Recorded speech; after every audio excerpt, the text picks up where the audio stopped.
Thanks. We're going to be recording this training. If you have any questions throughout the training, please feel free to put them in the chat, come off mute, or raise your virtual hand through the Zoom. We're happy to take questions along the way. And if you have any technical issues, please send a message to Vanessa and she will help you address those. So our agenda today, we're going to do some introductions, then we're going to review empathy, fatigue, burnout, and other terms. We're going to discuss what it means for compassion to be an antidote to empathy fatigue.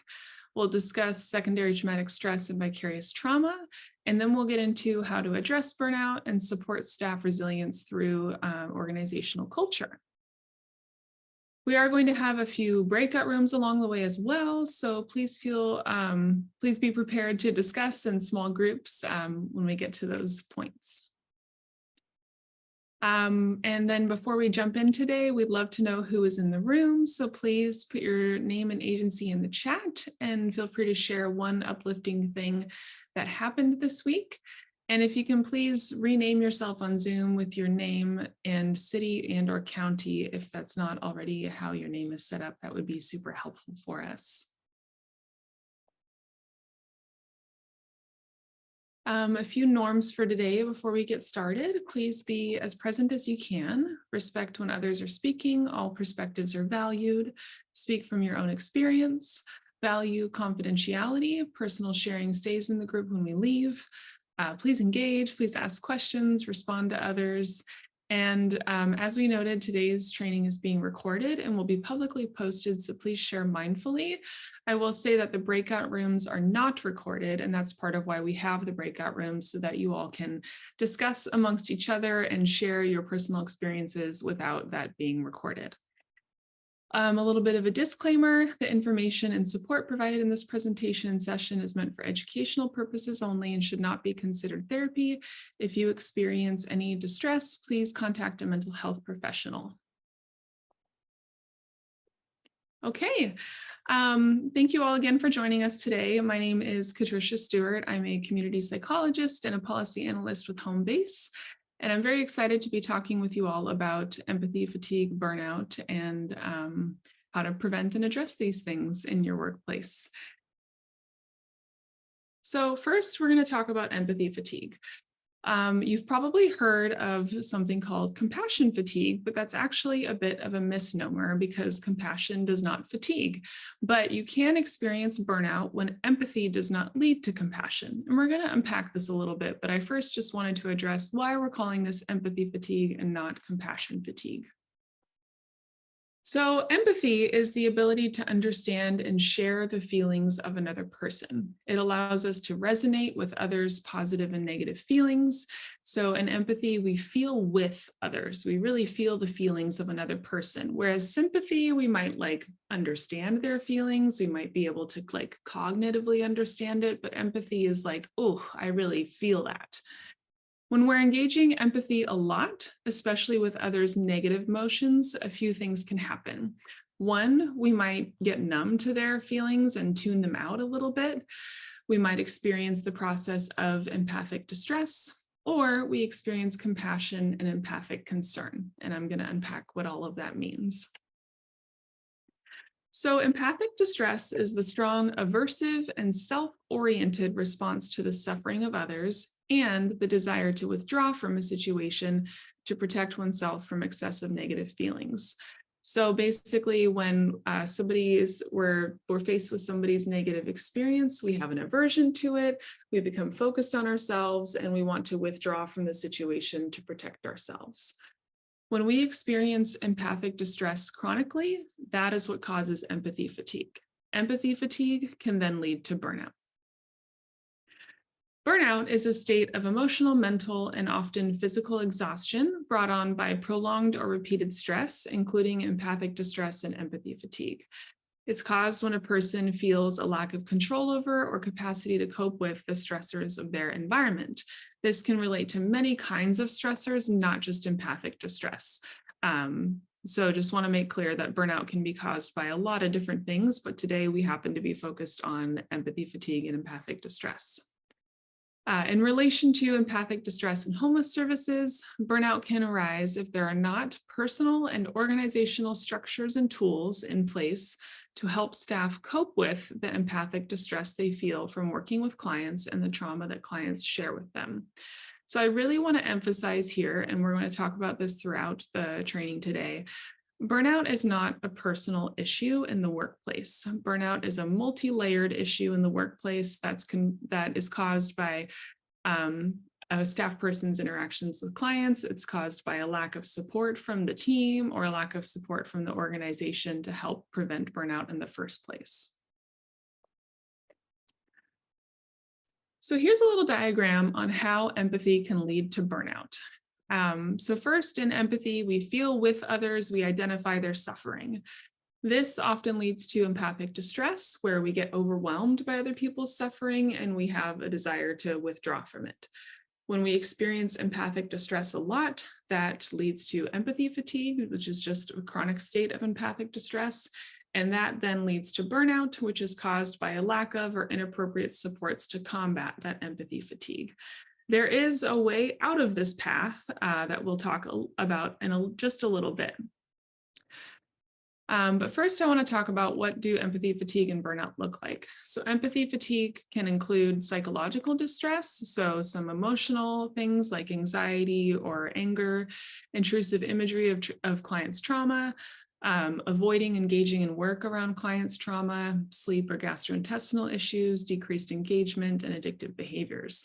Some cognitive shifts that are symptomatic of empathy fatigue include cynicism, blaming the victim, extreme sense of vulnerability.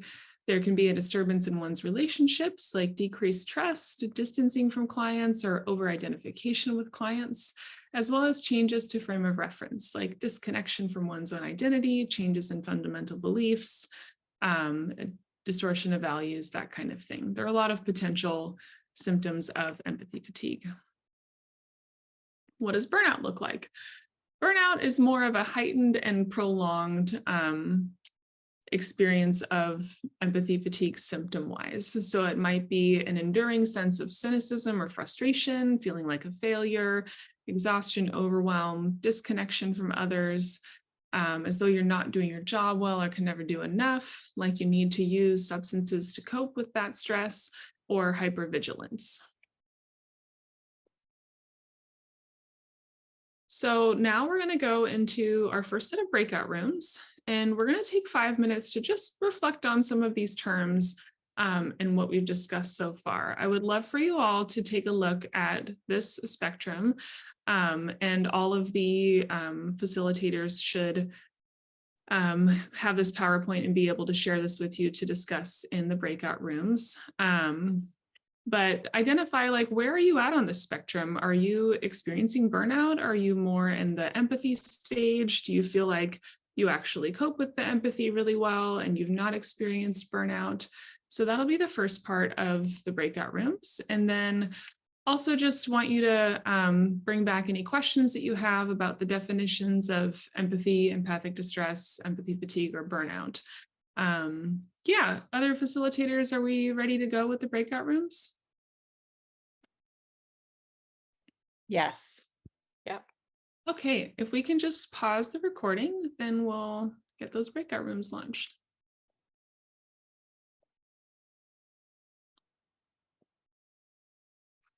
Everyone, see us all zooming back. Does anyone want to share out from the group about where folks see themselves on the empathy to burnout continuum, or any questions that you have about the definitions so far?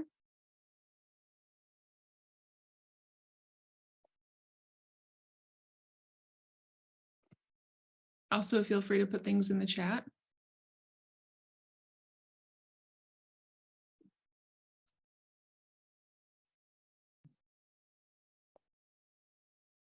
Yeah, I see a comment that it seems tricky to talk about this with when folks are not on video. Lots of people might be in different situations that make it hard for them to be on video right now, but definitely hear that it can be hard to connect with others when we can't see their faces, for sure. Sounds like the groups didn't have any questions either. Any other comments that folks want to share? For sure, I can share. Great, thank you. Sure. So I'm Monica. I'm with Cal ICH, and we're just here to kind of help support everyone and in their work. We appreciate everything that you all do. And I was just sharing in our group that prior to this job, I was a 911 dispatcher for 5 years. So empathy fatigue is definitely something that I am very familiar with. And I can say that I've probably experienced all of these, empathy, empathic distress, fatigue, and burnout. And you can really see the transition from each, easily once you kind of identify like, oh, that's what this feeling is. I'm not just having a bad day. I'm having some empathy fatigue. And it really does show itself after, especially with people who are really working on the ground with people who are experiencing homelessness. You're constantly trying to understand their situations, and it sort of becomes an everyday for you. Like with when I was at 911, somebody's, worst day of their life was every day, all day for me. And so it seemed like just another day that you're experiencing, whatever issues you're supporting someone with. But it's hard to remember if you're in that sort of between empathic distress and empathy fatigue. It's really hard to keep in mind, like what I'm experiencing on a daily basis, which is just like an everyday, like, oh, no big deal, it's just a Tuesday. This is somebody's crisis that they're experiencing. And if that's something that you're having a really hard time kind of understanding or giving that support and that patience and that empathy, I think that's the point where you have to start looking at yourself and going, okay, is this distress that I'm experiencing? What's going on? So I just think that, having this layout here that kind of explains the track to burnout really does help, especially if it's not something that you've seen on paper before or the definitions. So yeah, it's really helpful. I do appreciate it. Yeah, thank you for sharing that. I think that's a really great example of how when we're exposed to other people's trauma a lot, we can get habituated, we can get numb to it, and that then makes it harder for us to respond appropriately when people come to us because we're facing it so much that we numb ourselves a little bit to it. Yeah, that's a really, really great point. Thank you for sharing that. Any other comments before we keep going? Okay. So next we're going to talk about compassion as an antidote to empathy fatigue. And I think Monica's point is maybe one to keep in mind as we go through this, because that experience of becoming numb to other people's suffering or habituated to it can really be combated with compassion. Compassion allows us to sit with another person's suffering and process it in a healthier way so that we can respond to our clients and respond to the folks who need our help in more appropriate ways and in the ways that they really need. And we're going to unpack that a little bit, but Monica, I really appreciate that example because I think that can be a helpful one to hold on to. Okay, so empathy, as we discussed, is our ability to take the perspective of and feel the emotions of another person. So with empathy, we join the suffering of others who suffer, but we stop short of actually helping. Empathy is just the feelings. Compassion is when those feelings and thoughts include the desire to help. So with compassion, we take a step away from the emotion of empathy and we ask ourselves, how can I help? What's the best thing that I can do for this person right now? Compassion is a 4-step process, just breaking this down a little bit more. And I think this process is really important to understand because it points to where empathy fatigue can happen. So in compassion, first, we identify the suffering in another person. We see that that's happening. Then we feel or think what that must be like. That's the empathy stage. The 3rd step of compassion is connecting with your desire to alleviate the suffering. And the 4th step is taking some kind of action to alleviate that suffering.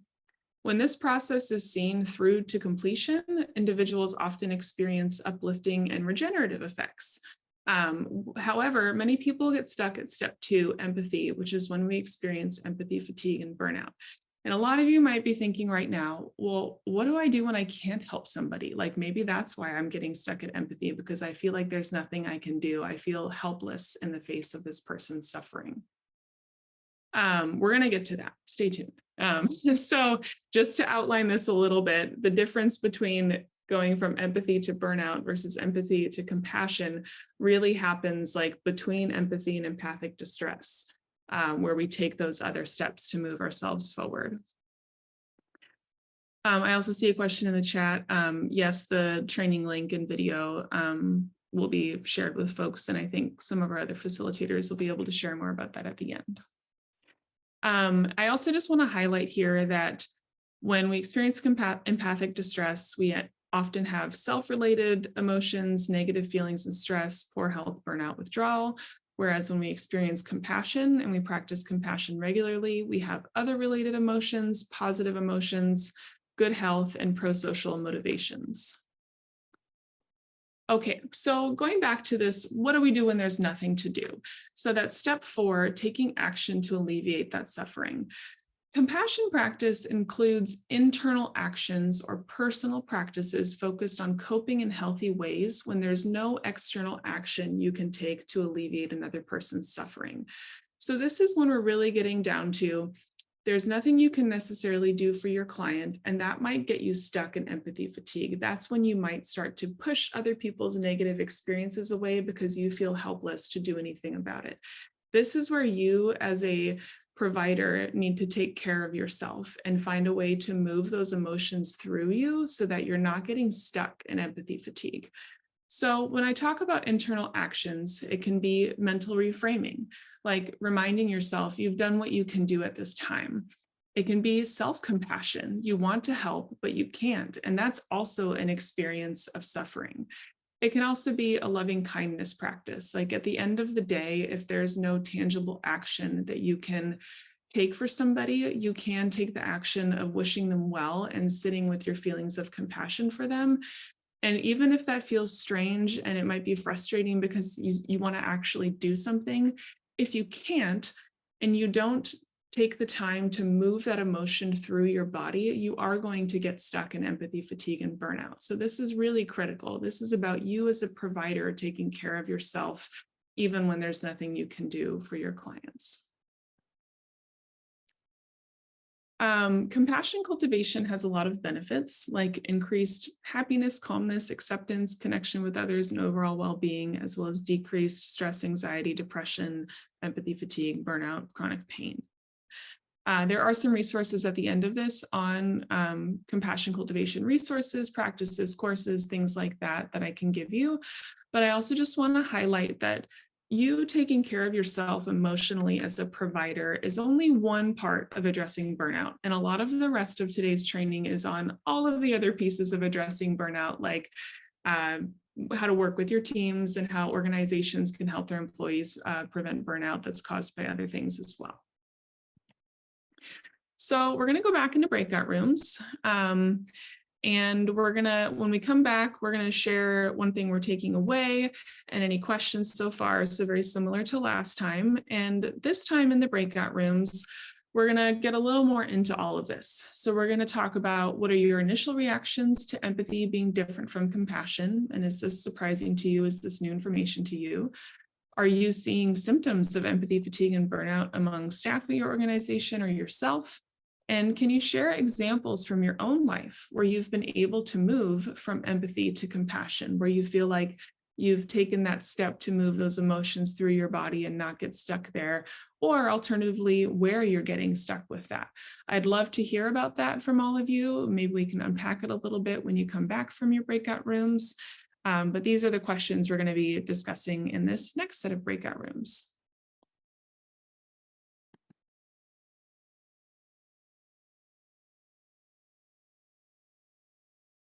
I think we've still got one breakout room to come back.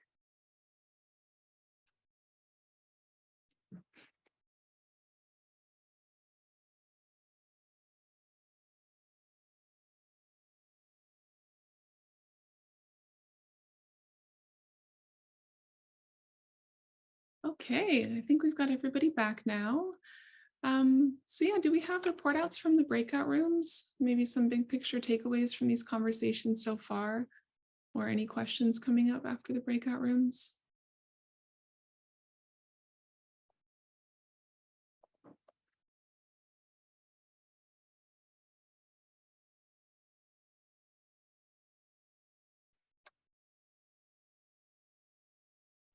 Did You know, anyone have any?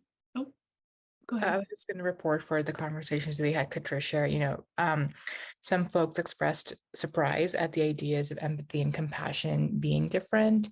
And we also talked about different dynamics and different ways that coworkers work together that can either help or kind of exacerbate empathy fatigue and burnout issues. We talked about how, kind of being in coworkers doing the same work together are also able to check on each other and make sure that they're able to catch when another person is going through a more difficult time than others. But, folks shared the importance of being able to see value in showing up, even if you're not able to get to super tangible results, because that still helps to mitigate the feeling of helplessness, because showing up and listening has a lot of value in the work that they do. Um, and folks shared that they felt a sense of community and being able to listen, people talk about their experiences and connect on that. Amazing. Thank you, Sarah, for that report out. Really appreciate it. Do the other breakout rooms have anything you'd like to share?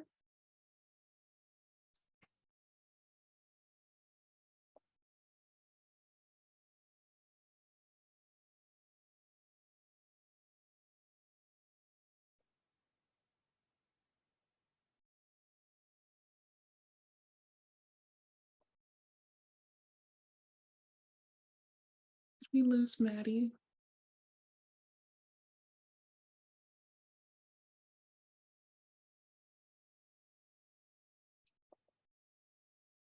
We may have. I know her power went out earlier. Okay, gotcha. Would anyone else who was in Maddie's breakout room like to share for your group?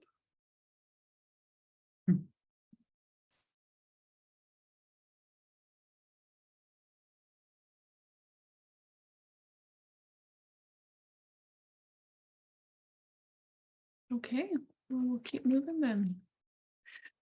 All right, so now we're going to talk just a little bit about secondary traumatic stress and vicarious trauma, as these are also things that contribute to burnout. So, empathy fatigue, empathic distress, and burnout can all occur without interacting with individuals who have experienced trauma. Secondary traumatic stress and vicarious trauma, however, stem from hearing about clients' trauma. So, secondary traumatic stress is the emotional distress that results from hearing about trauma experiences firsthand. And secondary traumatic stress can happen suddenly, like immediately after hearing a client's traumatic story. Vicarious trauma, however, is a negative reaction to ongoing trauma exposure and includes a range of psychosocial symptoms. And it's basically like a longer term experience of secondary traumatic stress that ends up shifting a person's attitude and worldview when they've been prolonged to exposure, or they've had a prolonged exposure to suffering and trauma. Some signs and symptoms of secondary traumatic stress include feeling like the other's trauma is your own. So after hearing about someone's trauma, you might experience some symptoms similar to PTSD. You might feel easily startled or jumpy, have excessive worry that something bad will happen to you, or have physical signs like a racing heart, shortness of breath, or increased tension headaches. I think that with the way that our news and media are constantly showing us trauma, we might all often experience this in small ways. Like you hear something horrific on the news, and all of a sudden you're getting really worried about things in your own life, or that something bad might happen to you or your family. So that might be a way that we're all experiencing secondary traumatic stress at times.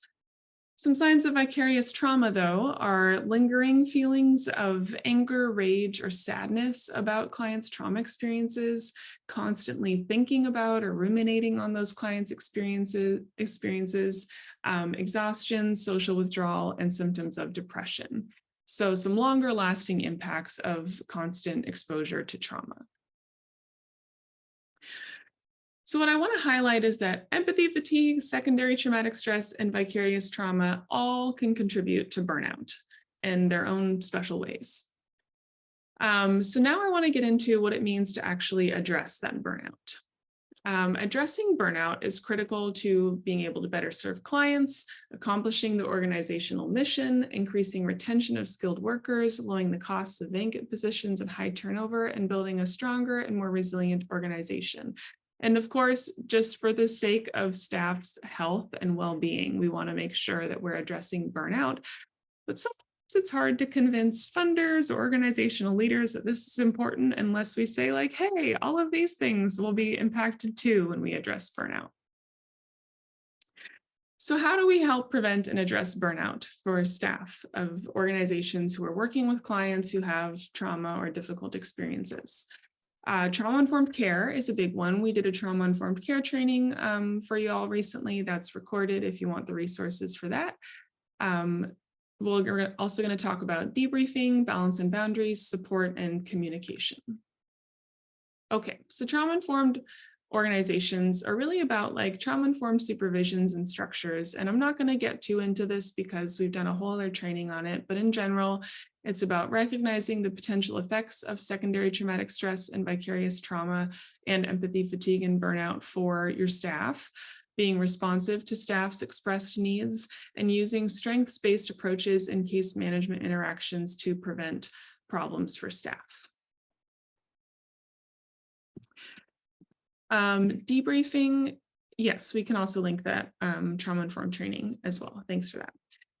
So debriefing in order to help prevent burnout means timely debriefing on difficult cases, having systems and structures set up so that folks have somebody to talk to and talk through things. And, you know, when they can't help a client, have somebody else that they can talk with about it. Encouraging staff to develop self-awareness about the type and frequency of debriefing that's most effective for them. It's not going to be the same for everybody. So having flexibility in your structures that allow staff to determine that for themselves is really important. Supporting staff to keep perspective taking when discussing clients. It can be really easy to fall into like helplessness narratives or negativity traps when discussing clients. And it's really important that we support each other in keeping perspective on that. And then also offering suggestions and practical tools for staff to deal with the impacts of negative experiences or hearing clients' trauma. And that can happen in debriefing, but that also requires other structures be in place in order for staff to have those tools and be able to use them. So balance and boundaries is about encouraging supervisors to discuss with staff their work-life balance and making sure it's not just a discussion of like, where is this at, but it's also like, how do we fix this if it's not right? Working with staff to prioritize tasks within their caseload and message that not all tasks are of equal value. I think we all know that a lot of people who are in frontline staff roles, but also other roles, are really overworked in homeless systems of care right now. And working together to identify what's priority, what's most important, and making sure that those get addressed and that other things can be set to the side or delegated is really important. Being flexible and changing deadlines and goals or reassigning tasks as needed with the above in mind, and encouraging boundary setting and exploring ways that staff can take the space that they need away from clients and work to protect themselves from undue harm. So similar to debriefing, this can be like staff saying, you know, I really need a 15-minute walk outside after this like really difficult client interaction. I see some head nods. I think a lot of people can probably resonate with that. Support. So promoting feelings of psychological safety and respectful modes of interacting. Psychological safety is a whole thing in itself. I very strongly encourage you to Google it. There's a lot of stuff that could be done there. Using a strengths-based approach in supervision encounters. So focusing on, you know, how can we do this better next time? Or like, what is it that we can do here, as opposed to blaming or focusing on all the things that are going wrong. Frequently complimenting your staff on their work. Even quick positive feedback can go a long way in someone's day, and avoiding micromanaging and giving employees more control over how they do their work is really critical to preventing burnout. Communication. Listening really closely to expressed concerns and making sure to follow up. I think it can be really hard for a lot of staff in these positions to express their concerns because they might feel like the only chance they have to do it is in passing and then nothing ever happens with it. And that can lead to them not expressing what they really need. So making sure to really invite that feedback, to take it seriously, let staff know the results of their feedback. That kind of communication is really important.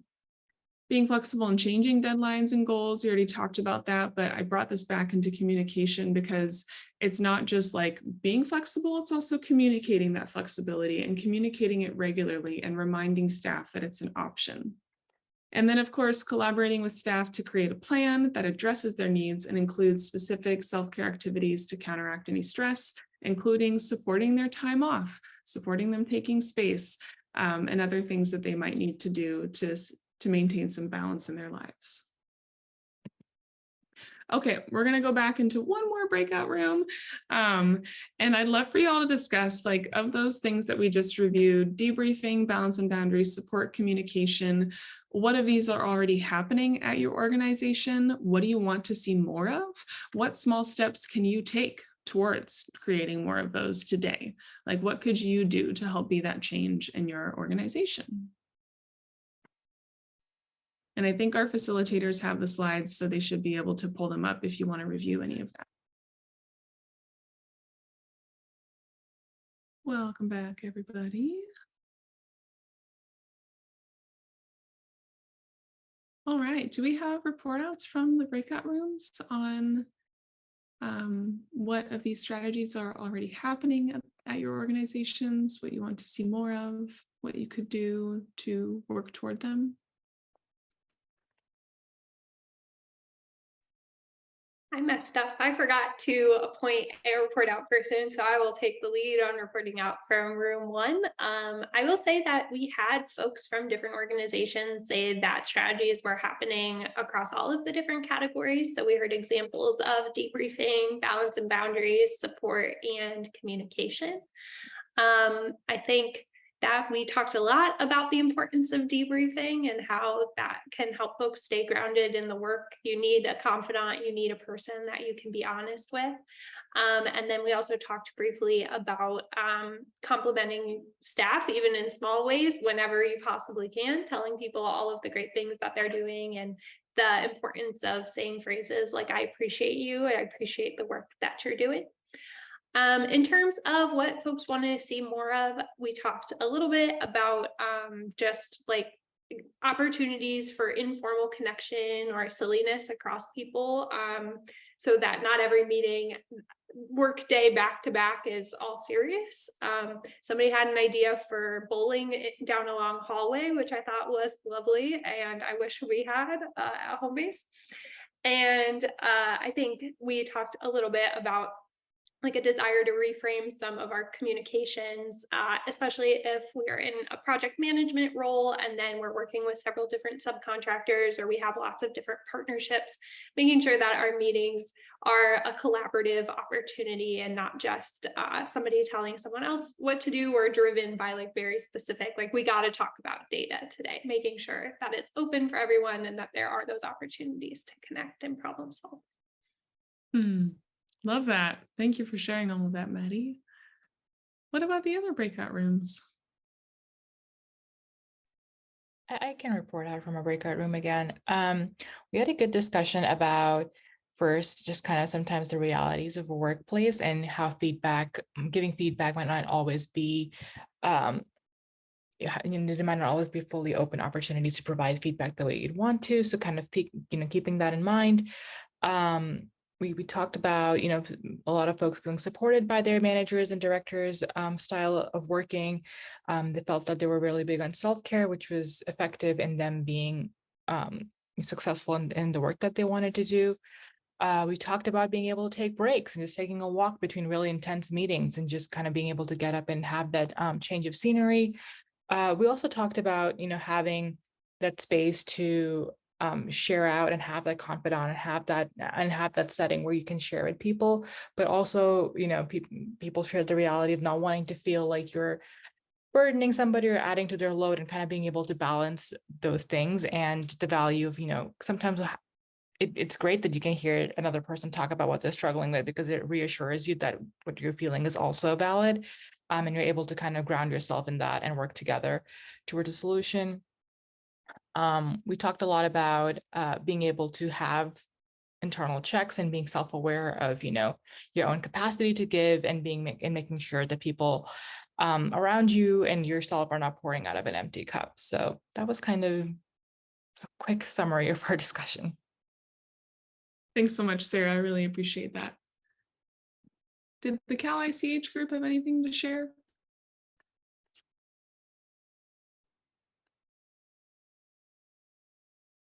Okay, we're going to keep moving then. All right, so the last section that we have is on supporting staff resilience through culture. So here we're going beyond like preventing and addressing burnout to how do we actually like build a robust and resilient workforce. So we want to talk about some steps to resilience from an organizational culture perspective. So these include a collaborative atmosphere and policies, fostering trust in the agency, supporting personal connections, maximizing self-care, and promoting staff retention through policy and procedure changes.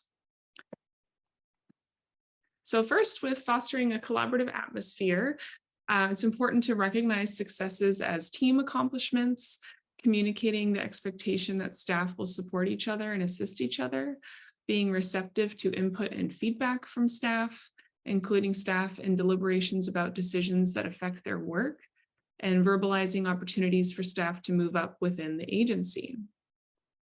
Promoting from within, reducing arbitrary rules, especially those that apply to frontline staff but not executives. Implementing ideas from frontline staff about ways to get their jobs done better, and being flexible with delegating tasks and seeing if other team members can pitch in when needed.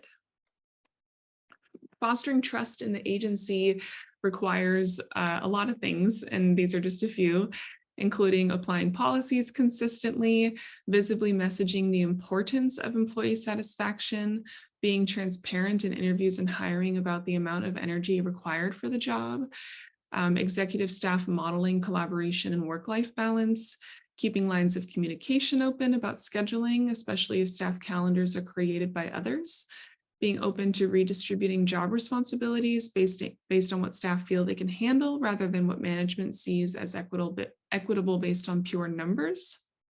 Checking in with staff about whether they think most staff feel comfortable approaching management about issues or seeking help, and if not, making sure to address that. Clearly communicating performance goals at the beginning of the year and focusing on cultural competency and confidentiality. Supporting personal connections includes creating the opportunities for staff to build connections outside of the office. I think Maddie's example of like finding other ways to connect just about personal lives or through humor as opposed to just always getting straight down to work is really important. Making space for staff to share about work issues, to work on both solo tasks and to work together to brainstorm, using technology that makes it easy to share messages and resources, using peer cross-training, building in fun things, using icebreakers, celebrating birthdays, and offering other things at the workplace to support people's personal connections. It's really important, I think, that we be able to show up to work however much our whole selves as we want to or need to. Some people really prefer to keep their work and personal lives separate, and that works really well for them. Other people need to be able to say to their manager or their team, you know, I'm having a really tough day personally, and like, I need a little extra support today. And it's really important for teams to understand where all of their teammates are on that spectrum and be able to create space for that and for that personal connection if people need it. And then, of course, maximizing self-care. So I see a lot of organizations when they hear about burnout or a lack of employee satisfaction, they do something like, oh, we're going to like buy everybody lunch, or we're going to have a yoga class. And that's not what a lot of staff want. Staff want paid time off. They want a better work-life balance. They want a lower workload. They want more opportunities to do the work the ways that they want to do. However, I think that like agencies and organizations really need to create space for staff to engage in the self-care that's right for them. So as opposed to saying, okay, well, we're going to offer you this yoga class on Friday, it's saying, you know what, take this hour and do whatever you need to do for yourself. And here's something that might be good for you if you want to join, but if you would rather leave work early, if you would rather like go for a walk, you'd rather get some more work done, like giving staff just the space to do what they need to do to take care of themselves. But with that in mind, there's a few other things that agencies can do, like taking on some responsibility for staff participation in self-care, messaging to staff their commitment to creating a trauma-informed workplace or their commitment to getting staff paid time off, ensuring staff have breaks or time away from clients, that they have coverage for time off and making sure that happens regularly throughout the year. Allowing for mental health days is really important, ensuring that staff know that they can leave when they're exhausted and get an early start the next day, perhaps. And making sure that managers walk the talk and exhibit healthy self-care activities and seek help when they are struggling. And then, of course, all of this needs to be coupled with policy and procedure changes to ensure that it is written down, that people can reference it, they know what the expectations are, and it's applied equitably across all staff. So having clear expectations and transparency that promote a supportive culture. Policies and procedures ensure that staff know what resources they have. It institutionalizes and memorializes changes, ensures consistency across management, and strengthens a supportive culture. Some key areas I think organizations should focus on for policies and procedures include training and monitoring, integrating staff feedback, systematizing access to self-care through benefits. So making sure that people have the paid time off in their benefits, they have the health insurance in their benefits to get the self-care they need. And of course, having scheduling flexibility and workload flexibility for staff is key. There's some more details on some of those. So like with the training and mentoring and monitoring, providing opportunities for staff to grow and learn, integrating staff feedback. So engaging in staff feedback processes, letting staff know what you're doing with it and showing staff that you're acting on it. And then of course, having flexibility that allows for self-care and adequate paid time off. Okay. That is the majority of our content today. That is what we had to share with y'all. Really appreciate you being here. We'd love for you to either come off mute or put in the chat one thing you're taking from this training that you're going to carry with you, and one thing you're leaving behind based on what you learned today.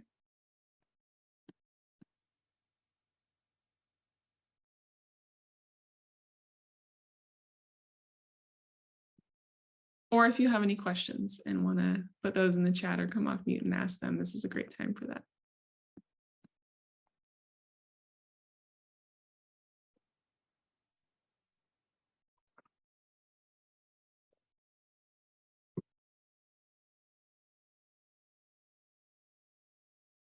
See folks sharing in the chat, more clarity on the difference between empathy and compassion. I can see that my management does try to use many of these things. Gratefulness for my work environment as they're very engaged in providing these supports. Grateful for where I work and our staff and director. That empathy and compassion are two different things. Great, thank you all so much for sharing that. This sounds like a lot of what people are taking away from it. What about what you might be leaving behind? I can see someone said, maybe I can leave behind some of my suspicions. I'm not sure what that means, if you'd like to share more about that.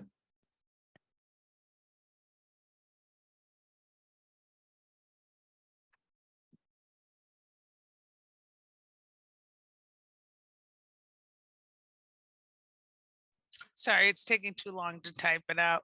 So personally, I don't know. I might be the only one in the room that has trust issues, but so sometimes if I'm getting complimented or recognized by my supervisor or my director, part of me is like looking for the hidden message, or just not wanting to get comfortable with that sort of trust issues. So that's the leaving behind some suspiciousness statement.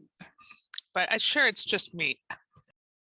No, there's definitely some other folks in the chat saying that they resonate with that and they understand. So appreciate you being vulnerable and sharing that. I think that's important.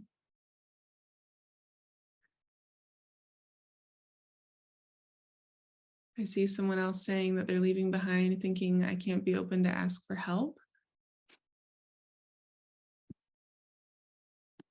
Thank you for sharing that. Yeah, and I also saw a comment in the chat asking if we have any information on websites or anything else to de-stress. There are some resources at the end and some references for you, and this slide deck will be shared out. A lot of the stuff on compassion and self-compassion, there's a lot of that information linked here. There's also, you know, anywhere where you can listen to any kind of streaming, there are compassion and self-compassion practices or things related to burnout that I think are great resources. I also saw someone linked in the chat a website on what is psychological safety. Thank you for doing that. Someone else said, leaving behind the thoughts that it is selfish to take time to prioritize my need for emotional balance. Absolutely. We can't pour from an empty cup. It's really important that we take care of ourselves in order to be able to show up for other people.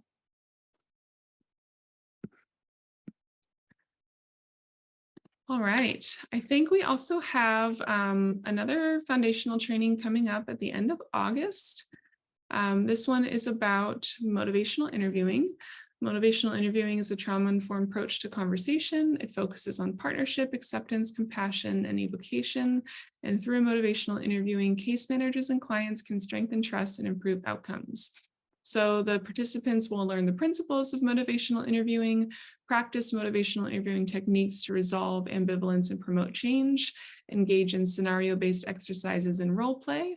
And this training is for direct care and supervisor staff working with clients experiencing homelessness.